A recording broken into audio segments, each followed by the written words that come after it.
Hi, how you doing? My name is Esther. Welcome to my channel, aka MsTopacJay. So I'm gonna watch another video from Hardly Initiated YouTube channel, and we're gonna react to it while I do my makeup. I was gonna play it on TV, but I might as well share it with you guys. Pastor's debate: is Christ in gay marriage? Will God bless a gay marriage? Okay, first, again, let me preface it again by saying the main opinion that matters is God, and we all have responsibility sharing the truth of the gospel as well as part of that responsibility. So I'm not listening to talk about the people. I'm listening to talk about what they're saying and essentially weigh with the word of God, which is bond. Hey. But anyway, you know what I mean. So that's what we're doing here. So we react to the video. This was supposed to be 5 months ago. Again, as I said, the main opinion that matters is in God, and to God is love. Jesus said the greatest commandment is for us to love God with all our heart, with all our mind, with all our soul, and to love people, and to love ourselves, and to love our neighbors ourselves. So that's the main commandment that we're supposed to be focusing on as children of God. So I'm not here to debate whether gay marriage or whatever is good or whatever it is. We're going to focus on really what God is. God is love, and His greatest commandment that Jesus died for is literally to love Him with all our heart. So loving Him with all our heart is not engaging in anything that is a sin to Him. So yeah, so it depends really. It's to God Almighty. So I digress. I said the products I'm gonna use, actually I'm gonna use the kind of replicate the products that I used in the other video, so it's not too many changes. The main change is the concealer. I'm using the CoverGirl Tru Blend Undercover Concealer today, in addition to the primer by Holme Beauty, which really surprised me in that other video. Yeah, so that's what I'm using today, the primer mainly as a base. And that's what the primer looks like. Well, let me start again. Can Christ be present or inside of a gay marriage? Yes. Yes. Yes. Because Christ is Christ. My man Marcus back there chilling. Remember what the Bible says. That's what the Bible says. Real quick. What was I going to say? God doesn't like sin. God hates sin. It doesn't look at sin. So is Christ inside gay marriage? Forget the fact that it's a gay marriage.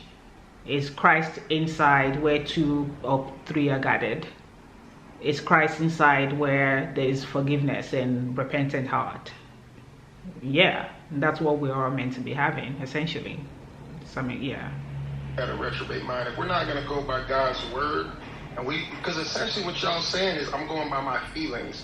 The Bible says you're a new creature when you come into Christ. I die to myself. I take up my cross. I go against those feelings. You haven't justified it with the word of God. You say you've studied science and you've studied biology. You studied all this stuff. God is the final authority on everything. So it just sounds like you're going to do what you want to do, and you're justifying, why you feel the way that you feel. And as I said, the Bible says there is a way that seemeth right to a man, but the end of that way is death.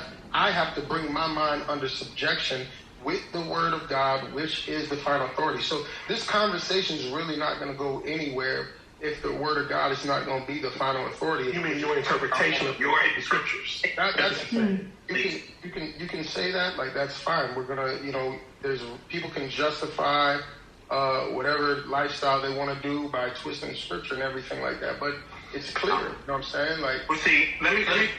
I don't think, has he answered the question? Again, I've been in ministry for 30 years. Okay.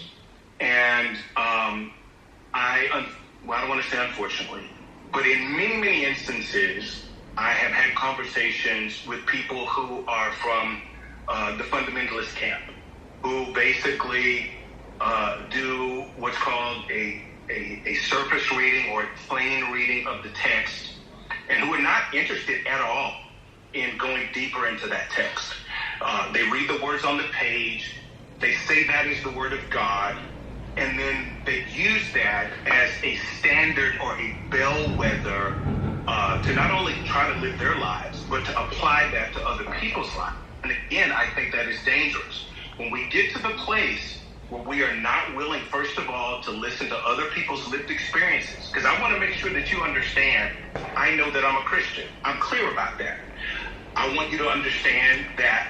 And see, you're shaking your head. And see, based upon your opinion, opinion is why you're shaking your head. But the truth is that none of us get to speak specifically to somebody else's connection with God. Yeah. We don't have that right. Okay? And so when we run into these fundamentalist perspectives about Scripture, it is because it comes, again, from a conceited, supremacist perspective. And what we've got to do, if we are ever going to get to the place where there is unity amongst the saints, is... I like that. I wanted to comment on him nodding his head. When someone is talking about their walk with Christ or walk with God, and another person's reaction to it is immediate disapproval, I understand there's always subconscious response where our body is responding to what we're hearing, but our mind is not connected to the way our body is responding. So the way our body is responding is not really how we want it to respond. So I get that happens sometimes when you're hearing someone going, you go, you know, that happens a lot. But if someone is doing it with an obvious disapproval of the notion of what walk with Christ is for specific individuals, then you're coming with a bias of exactly what you think what walking with Christ should be for everybody, and that is not having one mind, really. You know, I understand it can be hard, but if we always remember that we're all dust, we're all essentially dust, and God is the only judge. So if we start to judge how someone else is walking with Christ, then you are coming from a place of an organized religion, essentially, if that makes any sense. But we're all supposed to just love one another. Yeah, let's continue. We've got to respect each other's lived experiences, my brother. You know? And again, you're shaking your head. I'm trying to hear you. But it's like you got a force field up. You're not even trying to hear. You're sitting here talking to two people with master's degrees. Mine is in theology. Brother Ramel's is in divinity. We got the Bible, man. Mastery. Okay? And it's because we've taken time to try to understand this. But if you're at a place where you're... Interesting, it said the Bible man as it is being spoken to about the fact that he's obviously disapproving what is being said. Also, the fact that the other man had to mention their qualification, it really goes to show that they have to do more to kind of prove to this man that they can say what they're saying based on what they're saying and not only align with what he is wanting them to say. Really, it's interesting, isn't it? But yeah, him saying the Bible, I'm like, okay, I understand the Bible says so, but the Bible is interpreted through many means, especially if you already welcome the visit and the stay of the Holy Spirit. Like the Bible can be interpreted through different lenses. That's why the Bible also says be transformed by the renewing of your mind, and also do not lean on your own understanding. So if you're already disapproving what someone else is saying, that's why it's good to really expose yourself to different kind of circles, different belief systems, to kind of, without conforming to it, to kind of see and also train how you respond as well if you're really striving to be a good human being. Yeah, I'm not judging them, I'm just based on what they're saying. Mind is close to it. It's almost like the conversation is pointless because we are going in circles. And so I believe we were brought to this platform so that we could have conversations about these scriptures, so that we could try and hear one another, and not that we could take a supremacist position over one another. And so I want to say to you, I came here with every intention of respecting you, and I do, as a man, as a brother in the ministry, I do respect you. But one of the things that I want to make sure that you do as well is hear that it is possible that there are people who have lived experiences that are not like yours, that are just as valid as yours. Yeah. You got to hear that. This powerful heater can heat There's an up ad. the room in Let us seconds finish. without... The Bible says the carnal man cannot receive the things of God. They're foolishness to him. So you're talking about master's degrees. A lot of times tonight you guys are talking about feelings, what you identify, what you think. And so, you know what I'm saying? That's carnality. That's going off feelings. That's going off emotion. That's why I say, where do we draw the line? If I feel like, man, I'm in the wrong body, I need to chop off my penis, that doesn't make it right. No, they said gay marriage. They didn't say trans. That's all I want to do is just challenge you to say. And let me offer that all of these there are so many passages that you referenced that I could easily have thrown out at you. Because I could easily say, if you think that being gay is a sin, that is carnal-minded, because you are opening up the Bible and reading it at face value. You are not studying it. You are not going to the Greek. You are not going to the Hebrew. You are not considering the context. You are twisting Jesus' words when he wasn't even talking about marriage and divorce. That is so natural thinking. That is so carnal. That is so surface level. I could easily throw out all of those accusations, but at the end of the day, they're meaningless because I'm just taking these texts and using them in order to gin up some kind of confidence in the position that I'm putting forward, when those same texts can be used to try to justify pretty much any position.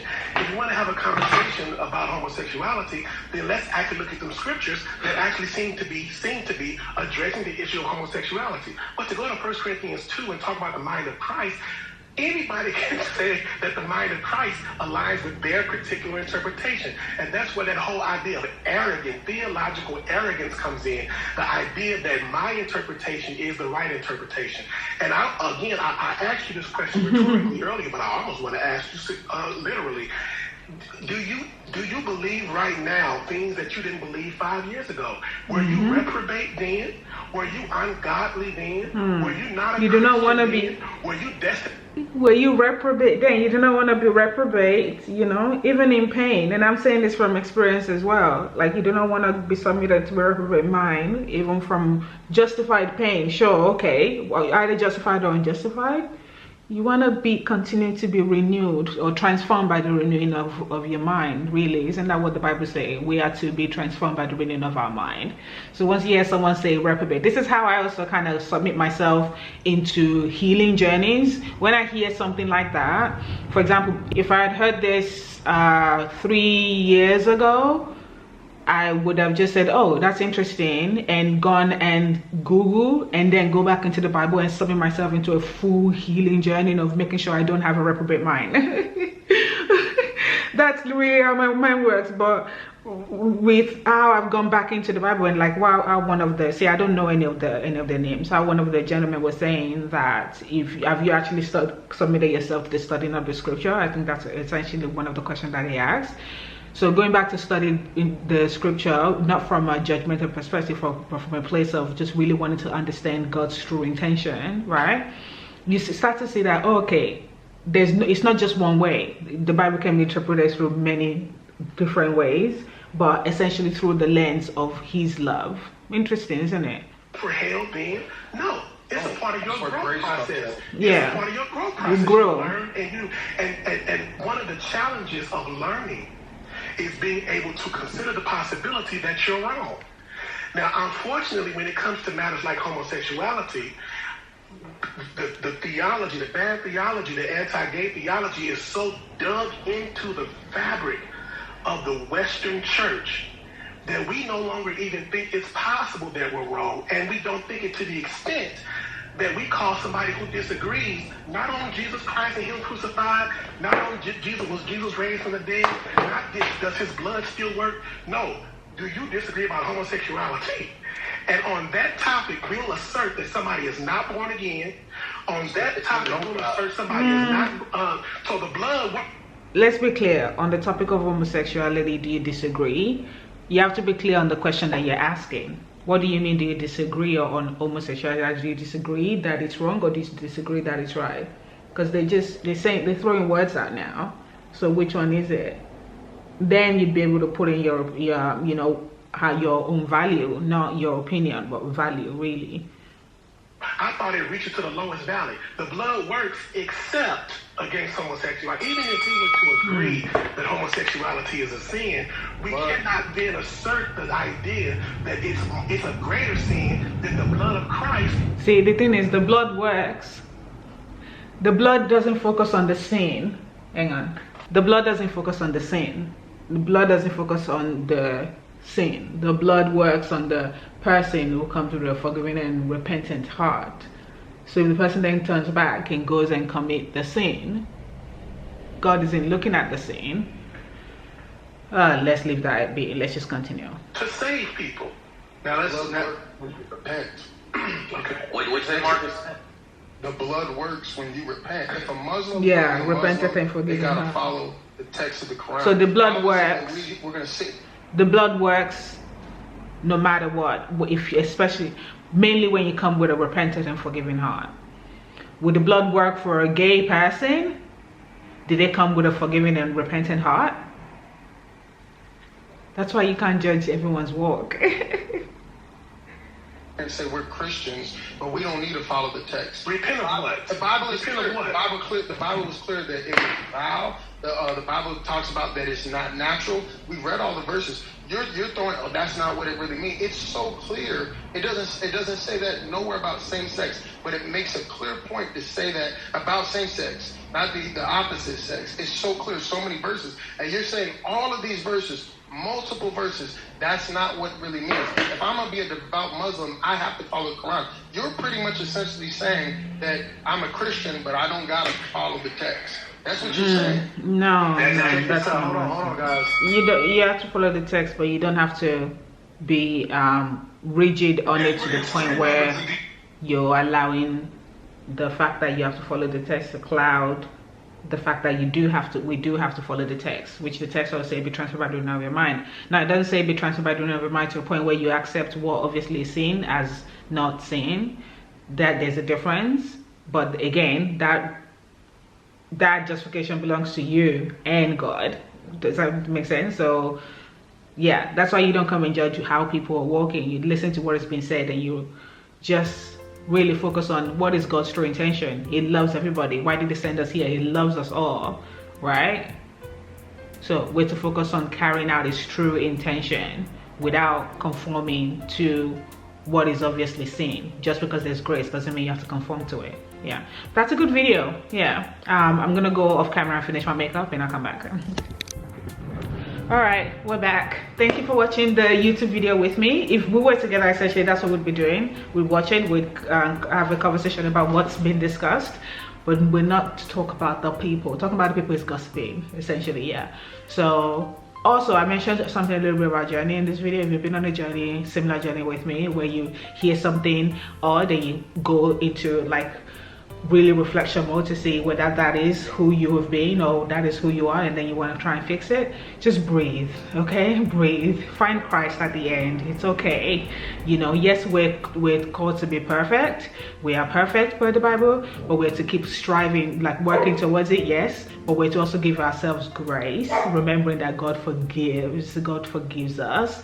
Yeah, and asking whether or not you've been acting a certain way that is negative is also proof that that is not how you've been acting. That is essentially what I've learned based on what people around me have said in moments of trying to encourage me out of that. Especially if you ask yourself, are you a narcissist? And then people say, wait, the fact that you're asking actually proves that you're not, or you're trying to find out whether or not you are. So yeah, but anyway, let's not judge each other's walk, but instead seek to understand.